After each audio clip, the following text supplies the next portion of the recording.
Appreciate the introduction, the invitation for the elders here. I worked this last year as one of the breakout leaders, and if there's any evidence that Don Hooten needs his head checked, he invited me back. So any of the congregation members here, y'all might want to start getting Don to the doctor.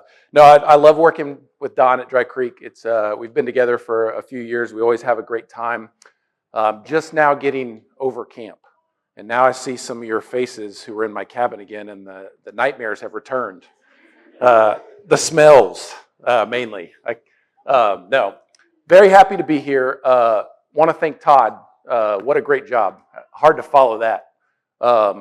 Great job in introducing that topic of intelligent design. How many walked away with something that they didn't already know? Anybody? All right. How many of you stayed up till midnight last night? How many of you stayed up till 1 a.m.? 2? 3? 4? My goodness. So not only am I standing in the way of you and lunch, I'm also dealing with you in need of some caffeine.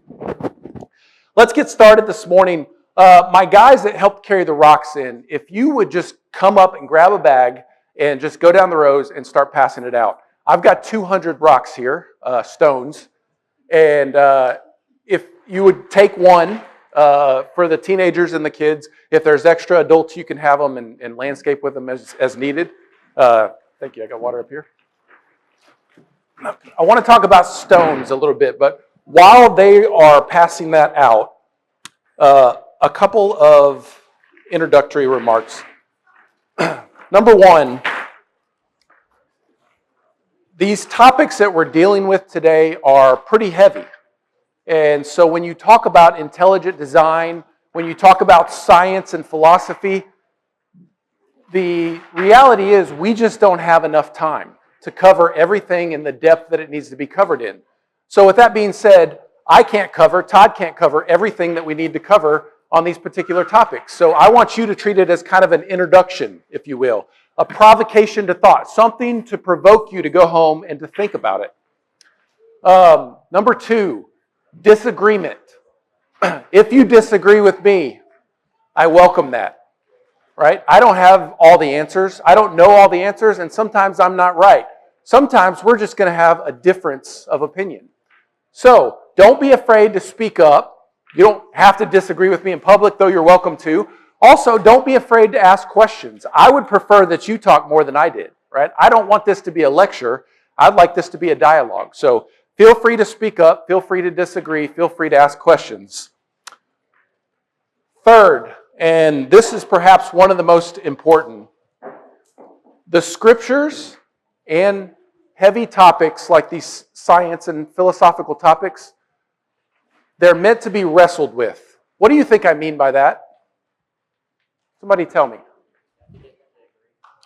Say again. Get them to agree. So you're talking about science and the scriptures, trying to find ways to make them agree, okay? Yeah. There's one truth and we have to find it, okay? What else? What if I told you the scriptures are meant to be wrestled with? What would that mean to you?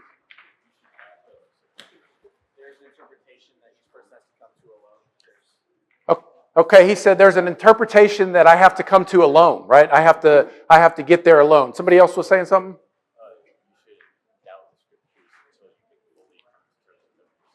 Okay, he says it's fair to doubt the scriptures until you can come to the threshold that you have convinced yourself that they are true, based on reasoning, logic, knowledge, facts, so forth. What else? Thank you guys for passing those out. What else? If I say the scriptures are meant to be wrestled with, what does that mean? Yes?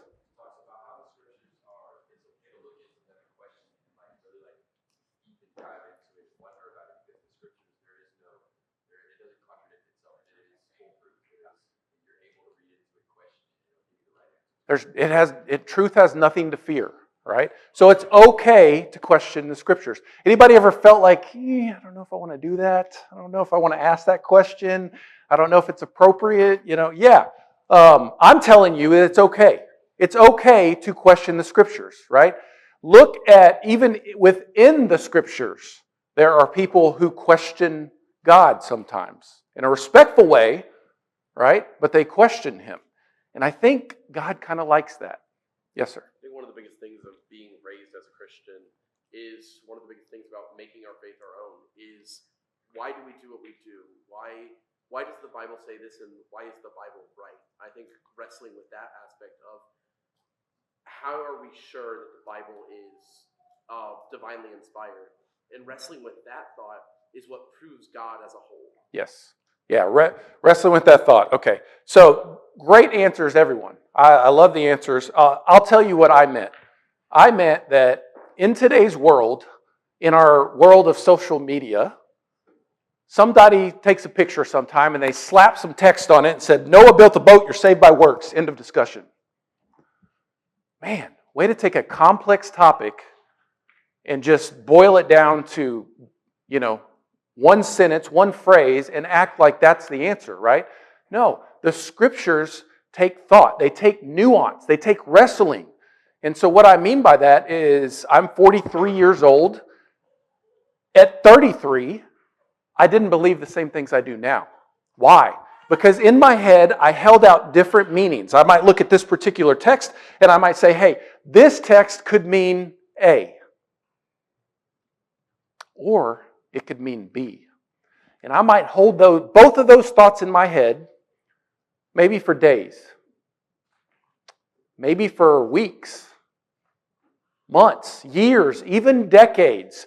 Sometimes being undecided, like a game of tug of war, just pulling and pulling, right? The whole time, off and on, I gather more facts, I gather more information, I gather more opinion, so that I have wrestled with that scripture. And so that, like you guys have pointed out, that I'm confident why I believe what I believe. So, why do I bring that up? Is because we're talking about heavy and heady topics, and I want you guys to be okay with wrestling and to use the appropriate level of nuance. 5, I want to talk about the skill of logic. A lot of times, people get up and they're really good speakers, right? Maybe they're a good debater, right? And so they can get up and they can get in front of an audience and they're entertaining. And maybe they can call to mind the facts. And maybe they just sound really convincing. And the whole time they could be wrong, right? You see this a lot, again, going to our social media culture on YouTube. If I were to go pull up YouTube right now, I'm not going to do it, and I typed intelligent design, and I typed some of the stuff that Todd talked about, you know what I'll find? What will I find? Will I find some videos that agree with Todd, that made the same points that he did? Absolutely, right? There'll be people out there that will slam it down and say, yep, intelligent design is true, here's why, and they'll make some of the same points Todd made. What else will I find? I'll find somebody that says, no, intelligent design is not true, and they'll make some counterpoints, right? And so what's the danger of that? And I'm not saying you shouldn't go to YouTube. YouTube is a source of information, right? The internet is a source of information, but what's the danger with that tool? It's not the best source. Okay, he says it's not the best source. Yeah, so you have to discern what's true and what's not. Anybody ever listen to a great lesson like Todd's? You walk away feeling, it's pretty good. And then you go to YouTube and you see something that claims the exact opposite, and you're like, what am I supposed to do? Right? Anybody ever feel deflated? You heard something like that, you felt deflated? Yeah. Like, what am I supposed to think? Again, go back to this idea of wrestling, right? Don't walk away from one YouTube video, and likewise, don't walk away from one class or one sermon thinking that you have the silver bullet, because guess what? It doesn't exist.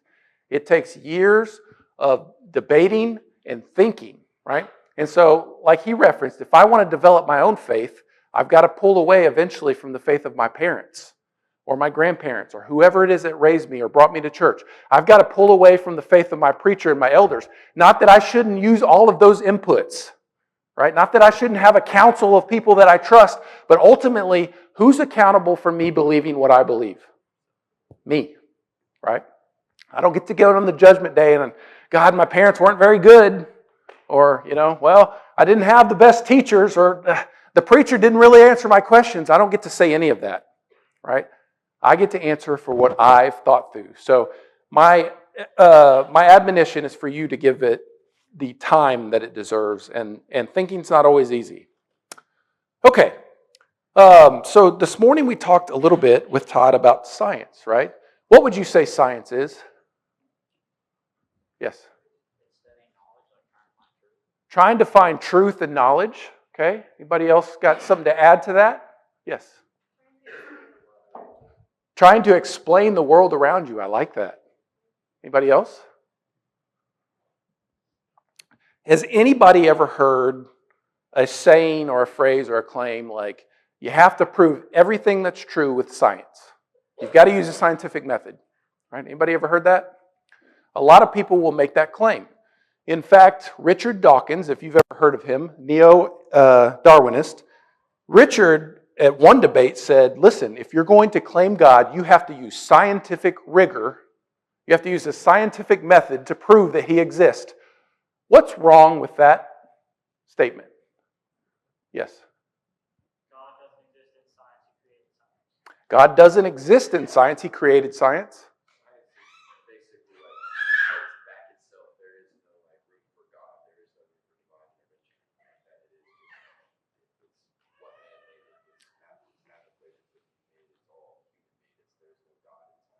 Okay, so he says there is no God in science. What else?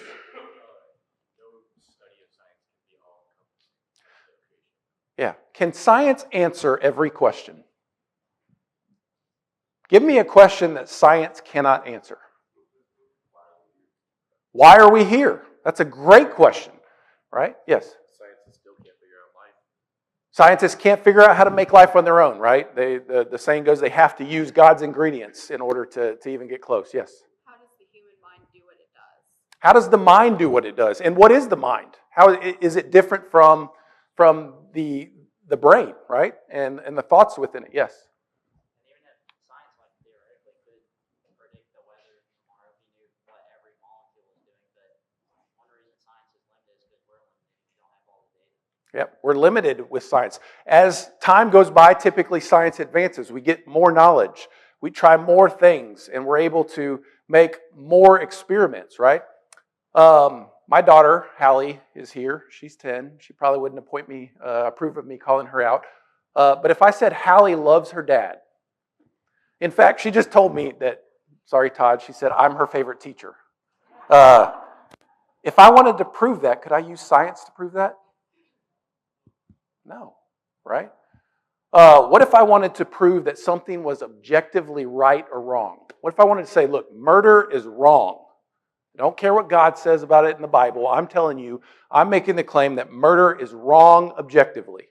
Can I use science to prove that? No. So, while science can give us answers to some questions, and a lot of questions, to be frank, in our natural world, it is not the only tool, right? And in fact, on some of the most profound questions, science doesn't have much to say. Shane Scott, a friend, I have a quote from him that I really thought was special on this topic. He said, science can tell you how to build an atomic bomb, but it can't tell you when it's right or wrong to use it. Right? So science is not the only tool. So if we are going to talk about stones, I brought some stones here. And I wanted to talk about just the natural world. When we go out and we look at stones, we look at dirt, rocks, what can we learn? You tell me. What can I learn if I go to, say, the Grand Canyon, and I could stand in the bottom of it and I see all the way up? What can I learn? Say again? Water levels, okay? So he says I can see evidence of maybe where water has been, okay? What else? Erosion, so I can see maybe where rivers ran at one time or maybe still run. He says life. How can I see life? Fossils, right? So there's a fossil record. I've got to keep tabs on time here. I'm standing between you and lunch, and the last thing I want to do is make you late for lunch. I can see fossil records, right? And what can I learn from maybe those fossil records? I can see the different species. I can make guesses as to how old they are using different techniques. Yep. What else? What can I learn about maybe the material layers? Yes. How much time has passed? Maybe how much time has passed, right? Does everybody agree on that? Ooh, no, that's a hot topic, right? Are we 13.4 billion years in? Are we 4 billion years in? Are we a couple thousand years in, right? But I can use what I see in the rocks and the dirt and the stones to make educated guesses with science. I can go look at rocks in layers that are bent, hardened rocks that are bent, right? Like one scientist did in the Grand Canyon. And then I can go back and use science to say, look, there's almost zero chance that that rock could be bent without heat and pressure. So then I maybe may venture a guess on how old it is based on that. One scientist put it this way, though. When I go out in nature, and I look at everything, but in this example, we're going to look at rocks. We may learn about DNA from those fossils, right? Some fossilized soft tissue still exist, which is enigmatic. Right? Why is soft tissue still have DNA in it from extinct species? Right? If I look at DNA, what's inside of DNA? Atoms, okay. Specifically, what's inside of DNA what does your DNA do?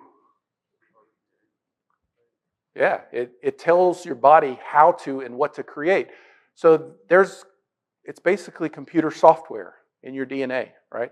That's what Francis Crick and Watson discovered in 1957 or so, the structure of DNA. And then shortly after, they discovered computer code inside of DNA. Does computer code just appear?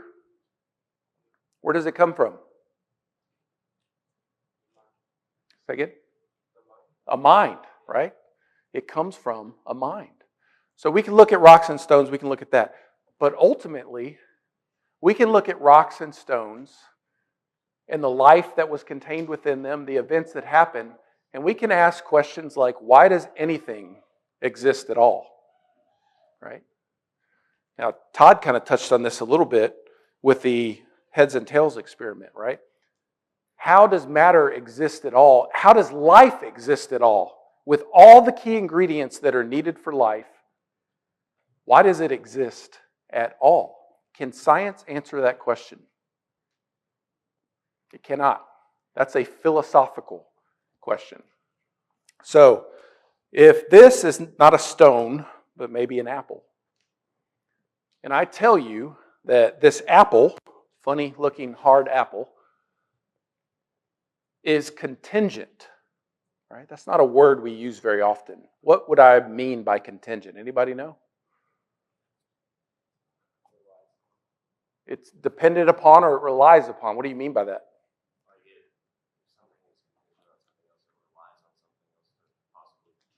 Okay, he said if something's contingent, it relies on something to be possibly true. If this apple, this fake apple that I'm holding, if the existence of it is contingent, what does it rely upon? The tree that it came from. Okay, is that tree contingent? What does it rely on? Soil. Is that soil contingent? What does it rely on? Earth, right? Matter, right? What about the apple whose seed became the tree who bear this apple? Is that contingent? What does that rely on? It relies on another tree, right? So how far can I go back? I can just keep going and going and going, can't I? All right. What about a power strip, right? Anybody got a television and a computer set up in their room or their house and you've got a power strip and you've got 6 or 7 things plugged into that? Is that contingent? It provides power. What's that power contingent on? Electricity, right? Can I plug the power strip into itself? Nothing's going to happen. What if I plug that power strip into another power strip? Yeah, I could go back 13 billion power strips, right? Credit to Shane Scott again for that example. But everything is contingent, right? So the other option, there are only two options. Something exists because it's contingent. It's dependent upon something else. What's the other option? Something is not contingent or it's necessary is typically what you'll find Plato writing about this. You'll find Thomas Aquinas writing about this. Something is necessary. What do you think? If contingent means it's dependent on something, what does necessary mean?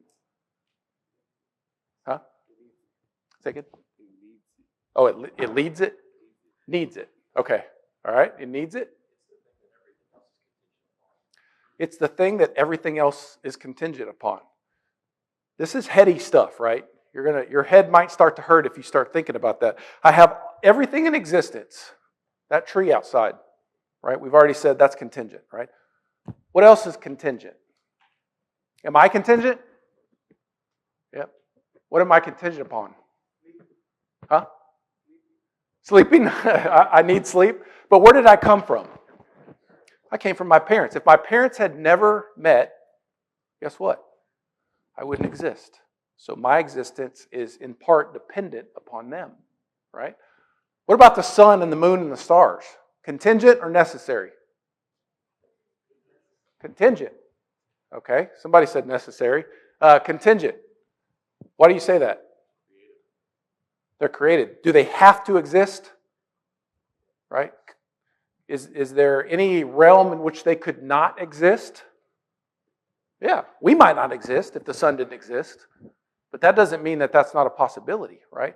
So you have everything that exists is either contingent or necessary. So if you only think about the contingent, we can go back and back and back and back, whether it's an apple, whether it's a person, whether it's a tree, whether it's a building, whether it's earth, whether it's the stars, the moon, or the sun. Everything's contingent. It just depended on something else. It depended on something else. It depended on something else. What's the problem if that's all that existed?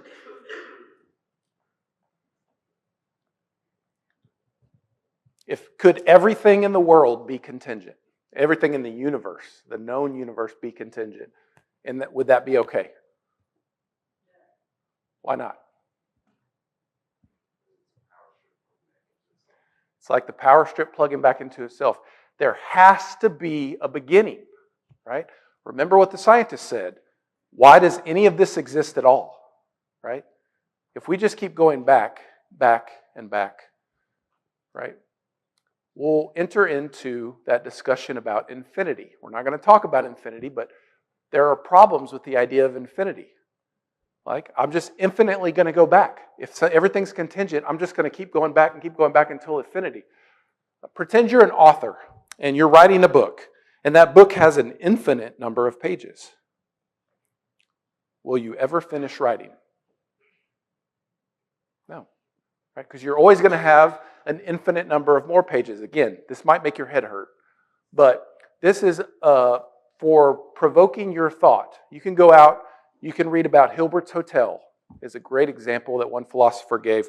There's all kinds of problems with an infinite universe. So at some point, science said, look, it appears that our universe had a beginning, right? Which aligns with what the scriptures say. There was a cause, right? There was a point in time that all of that contingent stuff was caused by something that was outside of everything that was contingent, right? And so, like Todd said, we're only focusing on part of the argument here, right? I'm not here this morning telling you that someone is the God of the Bible. Now, that's what I believe, but that's not the argument I'm making. I'm making an argument that just says, listen, because there are things that exist, and all of those things are contingent, there must be a cause, an uncaused cause. And so if that uncaused cause is outside of everything, what does that tell you about that cause? Is that cause subject to time?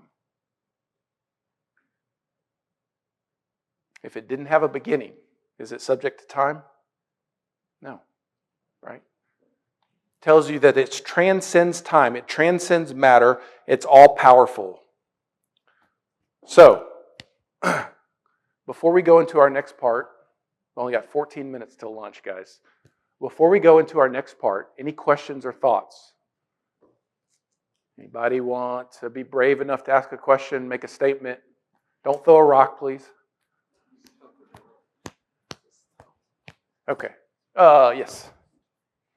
We were talking earlier about listening to other people or like YouTube. There's people who are going to make claims like that, Yeah. and it can be disheartening. But oftentimes, you don't have to listen to the full claim that they're making if you can tell that their intentions aren't for you. Like if someone makes a very like arrogant, loud video claiming something and they're rude about it, they're probably not making that point for your own benefit. Okay, what's your name? Evan? Evan is saying that sometimes you can be talking with somebody and you can sense that they aren't really trying to have a conversation. They're just trying to be mean. They're trying to be disagreeable. They don't really have any interest. And it's okay to walk away from that. And I agree, right? That's something you'll have to use your own personal judgment for. And it's a great point, right? I have to decide how I'm going to spend my time. I can't just argue with everybody all the time. I have to decide where I'm going to get the most bang for my buck. Yes? Kind of a separate question. Would you say that this point of contingency and everything relies on something else to exist, disproves or falls in line with the Big Bang and theories like that? So he asked if what we're talking about being contingent and being necessary disproves or falls in line with the Big Bang. So it's a great question. It's not one that we have time to delve into. I defer to Don and the elders about what the final word is there. I'll give you my opinion. My opinion is you should hold the possibilities in your head while you're studying it, right?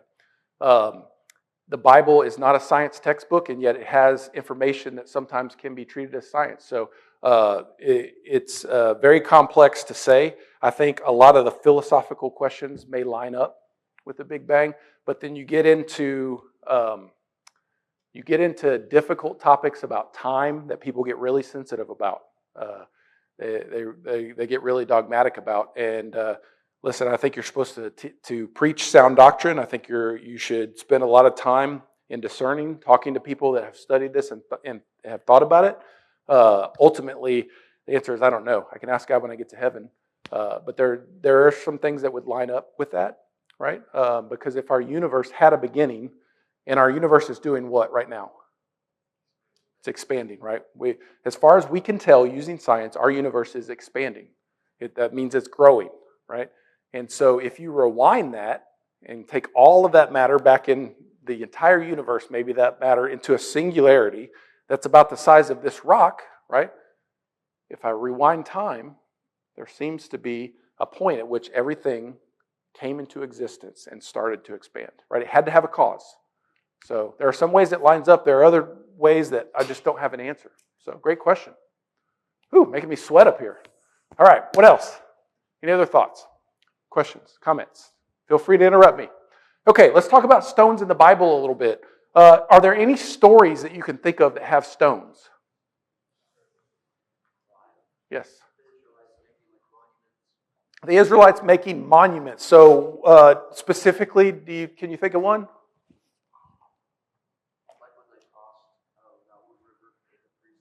So Joshua chapter 4. Joshua chapter 4 is what he's talking about. The Israelites cross into the promised land through the Jordan River, and he commands them, one person from each tribe, to go back and to set a stone, right? Does anybody know what that's called? A lot of times in your translations, it's called a pillar. Sometimes it's the Hebrew word matzavah. It might be called standing stones. Standing stones in the ancient Near East were not limited to just the Israelites. Now, all the pagan communities did this. In fact, you can go to a place called Tel Gezer today, and you can see big standing stones. Right? We have no clue what they meant because standing stones are different from monuments in the sense that they don't have anything written on them. Standing stones are meant so that what? You tell me. I put a big rock up here after Don's 15-minute sermon one day. Don preaches 15 minutes. I come put a big rock up here. What's everybody going to ask? What's the rock for? Who's going to answer it? Who's going to answer it? The person that put the rock there, or the person who was around when the rock put, or the person who asked maybe a generation before and their parents or somebody else told them, well, that was the time that Don finished a sermon and it was less than 45 minutes. The first time ever. Right? I took a shot at him. He's not even in here. So standing stones are meant to be a witness. So that was a great example. Any other examples of standing stones in the Bible you can think of? Not a standing stone, just a rock in general. Countless times in the Psalms, I think in Revelation, that's a lot. Jesus is described as the rock. Yes. Of our foundation, the rock of our heart, cornerstone, and just a base. Yep. So he's making the point about the analogy of Jesus being a cornerstone or the God being our rock, our fortress. Yes, many times. Yes. I believe it was Corinth whenever Jesus is standing with Peter, and then he says, "On this rock I will build my church." Yeah. He's standing in the middle of a simple city, right? This is where I was built my church. Caesarea Philippi. Man, we could talk about that the rest of today. I'd love to just switch, but let's stay where we're at. Great example. Other standing stones you can think of. Other times you can remember Israel putting stones up, being told to put stones up so that your children will remember. Or maybe it was a certain person being told, or a person just did it to mark some significant event or place or time. Well, it's not really a standing stone, but it says somewhere in the Bible, I don't remember the passage, but they were used for sinners. So used for what? Used for sinners. Oh yeah, to stone people, you're saying. Yeah. When people sin, they got stoned. Okay. What about Jacob? Jacob, the character Jacob, Israel, seems to have done this 4, 5, 6 times, I think, if my count is correct. Do you remember any of those? He has a dream one night. You remember what his dream's about? Genesis 28 or so. He sees something, a ladder, right? We typically refer to that as Jacob's ladder. What's going on with Jacob and when he's dreaming about Jacob's ladder? Where is he? Yes. Yeah, so he laid his head on a rock. He's traveling. Why isn't he at home?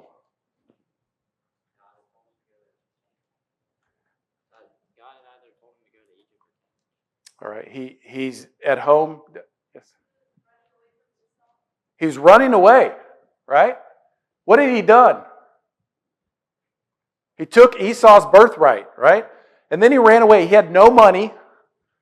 He was going off to find a wife in a foreign land. He didn't know if his brother was going to come kill him. He didn't know this uncle that he was going to go visit to find a wife from. He didn't know if he was going to be received. He's all by himself. And he has this dream, and God says, look, I'm going to take care of you, basically. Genesis 28, if you want to read it. And so Jacob stands a stone up because he says, I know God's here, right? For him to remember. Any other thoughts? There's one time they're at a mountain. What happens at a mountain? Yeah, so Moses, 10 Commandments, you have this covenant. And Moses sets up an altar, and then it says in Exodus 24, he set up pillars, right? That's that same matzavah word, standing stones, so that people would know. Why is that significant to your life? You ever doubt? Who's ever had doubts? You ever thought, maybe I'm not cut out for this Christianity thing? I'm not good enough? Anybody felt like that? Anybody ever had God pull you through a difficult time? I don't know if I'm going to make it. Right? And then you get out the other side and you think, man, God did that for me. I'm better because of it. So why am I giving you a stone? I want you to, don't put this in your car, because then if you slam on your brakes, bad things will happen. with inertia, but put it on your bathroom counter. Or put it on your desk in your room. You could even draw on it. I tried to wash them, have them washed. You could even draw on it to think about different things. Maybe you put a letter there if it's personal. Different ways God has carried me through. I had a difficult time. Somebody died. I didn't know if I was going to make it. I got some illness. I can't function anymore. I'm scared to do this. I'm scared to do that. But God is with me. And then every time you see that stone, you can be reminded of that. Second use for standing stone. What was a standing stone? Who was it for? The people who experienced the event? Was it for them? It was for the next generation. Who said that? Okay. For the next generation, right? That's what it even says in Joshua 4, I believe, when they're crossing the river, so that your children, when they come and ask, so that your neighbors. So, if you are a child of God, you are a standing stone for who?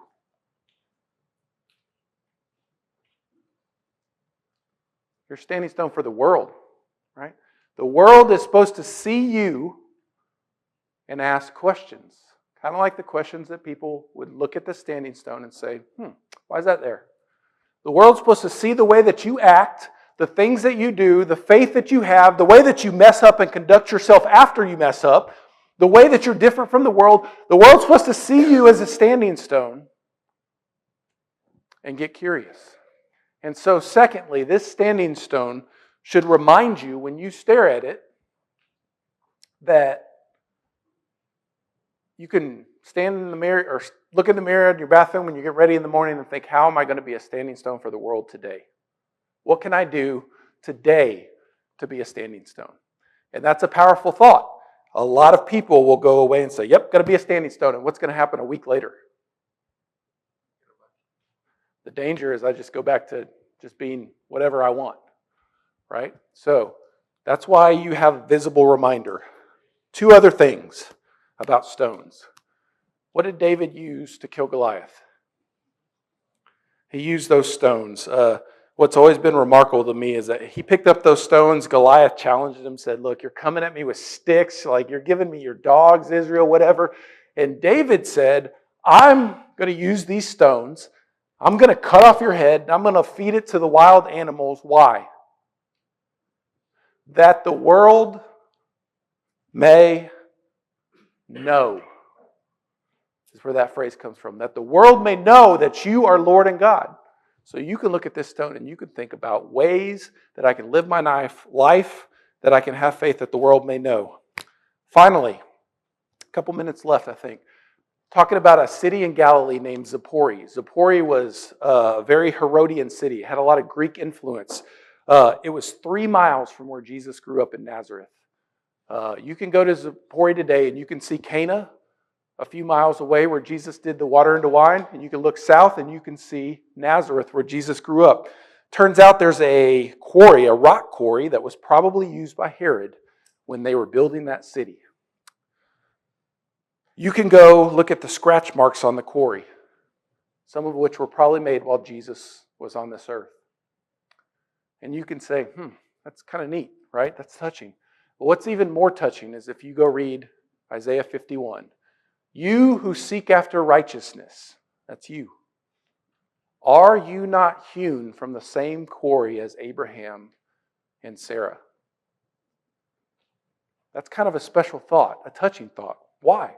Because I look at Abraham and Sarah and Moses and Isaac and Rebecca and Jacob, right? I look at Mary and Martha. I look at all these characters and I think, man, they must be so special. God says, no. They're hewn from the same quarry as you who seek after righteousness. So when you're feeling a little self-doubt, I'm not going to be able to do this, you remember that the people in this room, through the power of God, can change the world. Right? Not through your own strength and power, but through God's. You can change the world. The world will know, and you can be a standing stone. Questions? Comments? Yes? Matthew 28 says